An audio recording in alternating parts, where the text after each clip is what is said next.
नमस्कार दोस्तों, विशाल एपिसोड में डॉक्टर विशाल शिवरे आप सभी का सदैव स्वागत करता हूं। दोस्तों, मैं उपनिषदों के विषय में बात कर रहा था। उपनिषदों के विषय में मैंने पिछली बार जो एक वीडियो बनाया था, तो उसी वीडियो के कंटिन्यूशन में ये भी वीडियो है। कृपया करके आप वो पुराना वीडियो ज़रूर देखिएगा। अगर आप वो देखेंगे तो आपको ये वीडियो प्रॉपर समझ में आएगा कि मैं क्या कहना चाह रहा हूँ, मैं किस विषय पर बात करना चाह रहा हूँ। बाकी उस वीडियो में मैंने उपनिषदों के विषय में किस प्रकाशन का पढ़ना चाहिए वो नहीं बताया, वो मैं इस वीडियो में बताने की पूरी कोशिश करूँगा। तो मैं बात कर रहा था उपनिषद के विषय में, और वेदों के परंपराओं का जो जब खंडन हुआ था, वेदों का जब परंपरा को भगवान श्री कृष्ण ने ख़त्म कर दिया, उस विषय पर मेरे गुरुजी ने जो एक बात बोली थी, उस किताब के विषय में मैं आपको बता रहा था। उस किताब के में जो पॉइंट्स गुरुजी ने बताए, आदिनाथ शमशान क्रिया योग की किताब, इसमें वो मैं आपको पढ़ के सुना रहा था। उसी कंटिन्यूशन में ये आपको मैं पढ़ के सुनाता हूँ। तो देखिए डिस्प्ले पर, जैसा कि लास्ट में आपको बता चुका हूँ कि उन्होंने योग की स्थापना की, तब चारों तरफ अब पूरी दुनिया में लोग योग के बारे में बात करते हैं और पढ़ते हुए देखते हो। प्रश्न, जब गुरु जी से प्रश्न किया, पर देवता पहले से ही अमर थे, वे कैसे लुप्त हो सकते हैं? गुरु जी ने उत्तर दिया, वे कहीं पर रिटायर होकर रह रहे हैं। मुख्य बात तो यह है कि अब शक्तिशाली नहीं रहे, उनका किसी भी चीज़ पर नियंत्रण नहीं है। राजा बलि अमृत पिए बिना ही अमर हो गए, तब अन्य देवता उनका सामना कैसे कर सकते थे? शिव जी ने भी कभी अमृत नहीं पिया, पर वे महादेव हैं। पहले वैदिक देवता ब्रह्मा थे, आज बस केवल एक ही मंदिर बचा है जहां उनकी पूजा होती है, पुष्कर राजस्थान में। जैसा कि दोस्तों, आपने जितने पुराने ग्रंथ देखे होंगे, पौराणिक बातें सुनी होंगी, ब्रह्मा जी ने कितने लोगों को वरदान दिया, कितने असुरों को वरदान दिया, कितने सारे, ये सब पहले ब्रह्मा जी की पूजा कॉमन थी, ब्रह्मदेव की पूजा होती ही थी। लेकिन समय के अनुसार आज की डेट में ब्रह्मा जी का ना कोई मंदिर है और ना आज की डेट में ब्रह्मा जी की कहीं पूजा होती है। तो ये पॉइंट है बहुत स्पेशल। आज कोई ब्रह्मा जी की पूजा नहीं करता, लेकिन आज से कई हज़ारों साल पहले, यानी लाखों साल पहले, त्रेता युग में ब्रह्मा जी की ही पूजा होती थी। जैसे आप कई उदाहरण हैं, रावण का उदाहरण लीजिए, रावण ने ब्रह्मदेव की तपस्या की थी, हिरण्यकश्यप ने ब्रह्मदेव की तपस्या की थी। जितने भी असुर हैं सारे लगभग ब्रह्मदेव की तपस्या करते थे। विष्णु जी की पूजा तो लगभग असुर नहीं करते थे, लेकिन शिव जी की पूजा, और शिव जी की पूजा कुछ ही असुर हैं जो शिव जी की उस समय में पूजा करते थे, बाकी ब्रह्मा जी की ही बेसिकली पूजा होती थी।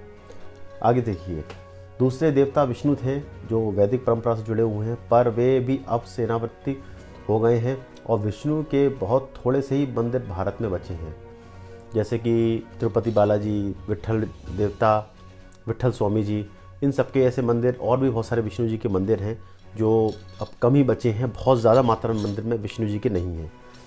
उनकी जगह राम और कृष्ण ने ले ली। रुद्र प्रमुख देव थे और उनकी यह स्थिति बनी हुई है। केवल वे ही एकमात्र हैं जिनके पास संहार करने की शक्ति है, पर वे भी अब शिव के नाम से जाने जाते हैं। रुद्र भी शिव के नाम से जाने जाते हैं। देखिए, तो गुरुजी ये मेन बात कहना चाह रहे हैं। कोई भी अब रुद्र नहीं कहता, सिवाय शिव जी की पूजा में रुद्राभिषेक कहा जाता है।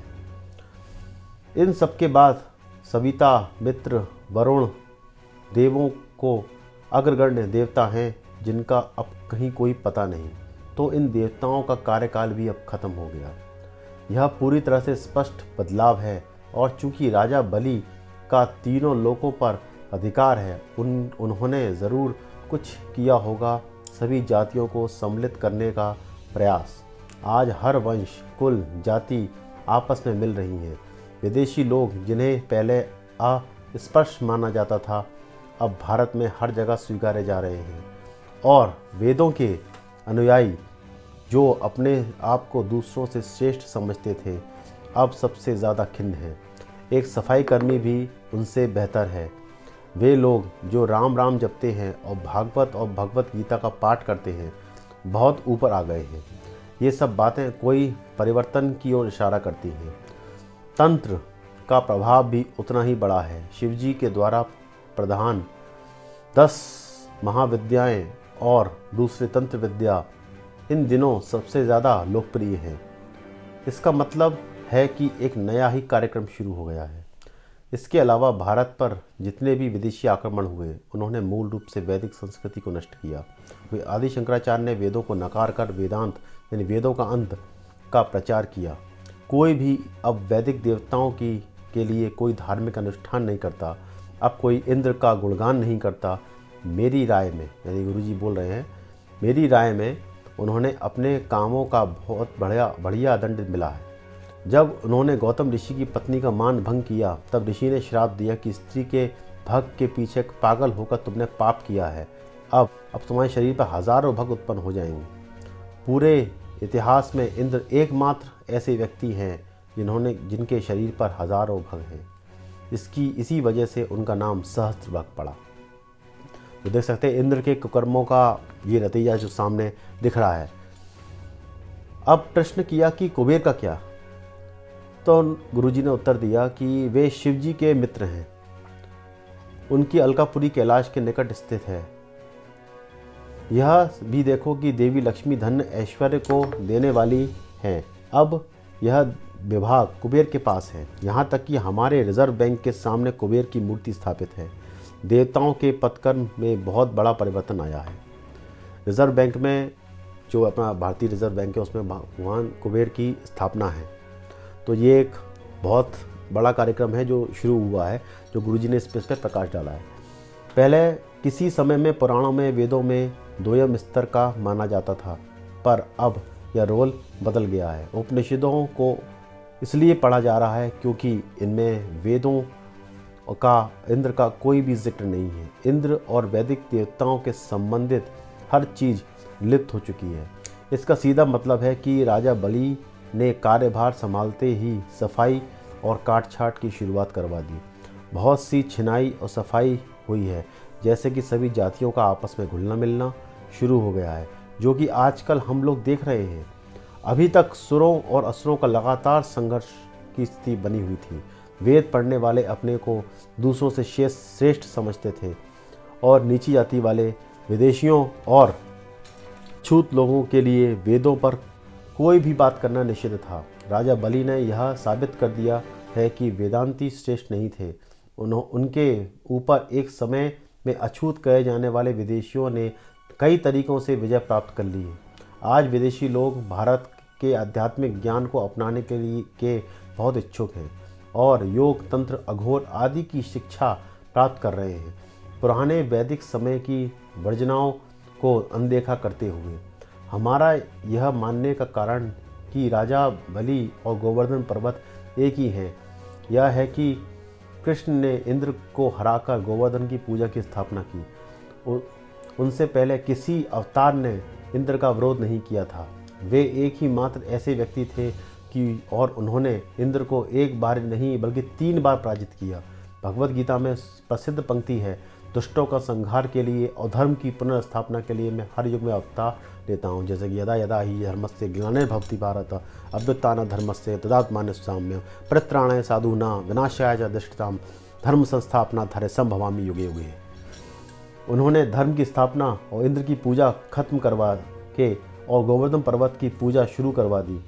वे करवा के ही और किसी देवता की पूजा खत्म होने का मतलब है उस देवता का अंत, क्योंकि उनका सारा लगान यानी टैक्स गायब हो गया। जैसे कि राजा लगान पर जीवित रहते हैं, देवता पूजा पर निर्भर रहते हैं। इस तरह सब चीज़ें और स्थितियाँ बदल गई। तो देख सकते हैं गुरुजी ने इस पर कितनी इम्पॉर्टेंट बात कही है, जो आप लोगों को जानना बहुत आवश्यक थी, जिसको मैं पर्सनली बताना चाह रहा था कि वेदों का अंत हुआ, उपनिषदों का उद्भव हुआ और उपनिषद हम लोग आज अपनी स्थिति पढ़ रहे हैं। तो जिस चीज़ का आपको बेसब्री से इंतजार था, जो मैं पिछले वीडियो में नहीं बता पाया था, वो आप बताता हूँ कि उपनिषद जो हैं किस प्रकाशन का पढ़ना चाहिए। दोस्तों मेरे पास 2 प्रकार के उपनिषद हैं। पहला है मेरे पास ईशानो उपनिषद, जो गीता प्रेस गोरखपुर से प्रकाशित होता है। इसमें 9 उपनिषद हैं। तो 9 उपनिषदों को गीता प्रेस ने बहुत तरीके से इसको डिफ़ाइन किया हुआ है, अलग अलग देख सकते हैं आप। प्रिंटिंग वाइज बहुत अच्छी है गीता प्रेस की। गीता प्रेस की किताबों का तो जवाब ही नहीं है, कई अगर वो काम शुरू करते हैं तो बहुत अच्छा करते हैं। तो ये है गीता प्रेस का, इसमें अलग अलग उपनिषदों के माध्यम से दिया हुआ है। इसके अलावा गीता प्रेस की एक लिस्ट भी है जो मैंने आपको ये दिखा देता हूँ। ये उपनिषद अलग से भी इनके प्रकाशित होते हैं, ये देख सकते हैं। ये उपनिषद जो हैं अलग से ही प्रकाशित होते हैं और पतले पतले, लेकिन जैसे जैसे उपलब्ध होते जाएंगे मैं आपको उनको दिखाता जाऊंगा। फिलहाल ये 9 उपनिषदों का पूरा संग्रह इसमें है। वैसे इसकी कीमत जो है ज़्यादा नहीं है। इसको आप देखिए, अगर इसकी कीमत गीता प्रेस की बहुत कॉस्ट रहती है बहुत कम रहती है, ज़्यादा कॉस्टली नहीं है। आप देख सकते हैं इसको की कीमत लगभग गीता प्रेस की जो है कीमत 200 रुपये है। गीता प्रेस की किताबें बहुत सस्ती रहती है। ये गीता प्रेस की सबसे ज़्यादा खासियत है कि धर्म ग्रंथों को आगे बढ़ाने में इनका बहुत बड़ा सहयोग रहा है, इसमें कोई शक नहीं है। और एक कम बजट में आपको किताब मिल जाती है। इसके अलावा ये तो 9 उपनिषद हैं। इसके अलावा बाकी उपनिषद गीता प्रेस के जो हैं पतले पतले जो आते हैं वो भी मिल जाएंगे आपको ईज़िली अवेलेबल मार्केट में। और इसके अलावा दूसरा प्रकाशन जो है वो मेरे पास है रणधीर बुक डिपो हरिद्वार से, रणधीर प्रकाशन का। ये 9 उपनिषद संग्रह 11 उपनिषद संग्रह जो हैं वो ये हैं। इसकी कॉस्ट गीता प्रेस से थोड़ी ज़्यादा है, लगभग 700 रुपीज़ कॉस्ट इसकी आती है। बाकी डिस्काउंट में जो भी मिल जाए। प्रिंटिंग वाइज देखा जाए प्रिंटिंग अच्छी है, कोई दिक्कत नहीं है। लगभग गीता प्रेस को टक्कर दे रही है और बहुत अच्छे से इसमें भी एक्सप्लेन किया है। इसमें जो 2 एक्स्ट्रा आपके इसमें 9 उपनिषद हैं, इसमें 2 और ध्यान बिंदु उपनिषद और नादा बिंदु उपनिषद इसमें अलग से ऐड किए गए हैं और जो वास्तव में पढ़ने लायक है, देखने लायक है। तो दोस्तों ये बुक आप मंगा सकते हैं, इसका लिंक मैं डिस्क्रिप्शन में डाल दूँगा। आपको इजीली अवेलेबल हो जाएंगी, कोई ऐसा नहीं है कि यह किताबें आपको अवेलेबल नहीं होंगी। इसके अलावा और भी कंपनी के उपनिषद आते हैं, तो जैसे जैसे मैं मंगाता जाऊंगा, देखते जाऊंगा, तो मैं आपको उसके विषय में बताता जाऊंगा। तो दोस्तों चर्चा बहुत लंबी हो गई और मैंने राजा बलि के विषय में जो बातें बताई हैं, इसके विषय में शुक्र नीति में बहुत विस्तार से वर्णन है। तो मैं शुक्र नीति को भी बहुत जल्दी आपके समक्ष लेके आऊँगा। तो थोड़ा सा मैं उसको स्टडी करके और आपको बताऊंगा उनके विषय में कि शुक्र नीति की जो पॉलिसी है वो आज के ज़माने के हिसाब से बिल्कुल फिट बैठती है, तो उसको भी लेके आऊँगा। और वेदों के विषय में भी मैं वेद भी मेरे पास हैं, तो वेदों के विषय में भी बहुत जल्दी मैं और भी चीज़ें बताऊँगा। मेरा ये वीडियो अभी पूरी तरह से ख़त्म नहीं हुआ है, इसके विषय में मैं और भी कंटिन्यूशन बातें बताऊँगा, क्योंकि उपनिषदों और वेदों के विषय में तो अगर जितनी बातें बताई जाएँ उतनी कम है।